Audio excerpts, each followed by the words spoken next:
Another big matchup and an interesting matchup of teams who haven't seen each other this season. Chandler at Brophy down at Phoenix College. And in talking to Brophy coach Scooter Molander earlier, he couldn't earlier this week he couldn't think of a better team at least since he's been a coach than Chandler as the number 13 seed. I mean, as double-digit seeds go, Chandler certainly has shown the potential to be among the best in recent history in Arizona football.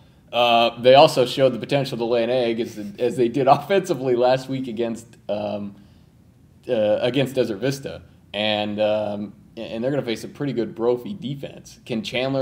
How does Chandler find a way back, and how do they either pull off the upset or certainly make a game of it, because we know what they're capable of doing. Yeah, it's been a pretty typical Chandler year where you're tantalized by their talent, and then they seem to lose, most of those big games. They beat Basha, but lost to Mountain Point by 1 point in overtime, and then Hamilton was a couple touchdowns, and in DV they weren't competitive. So, like we say every week, Chandler's got the talent to play with Brophy, and they should be able to move the ball if they make some plays on defense.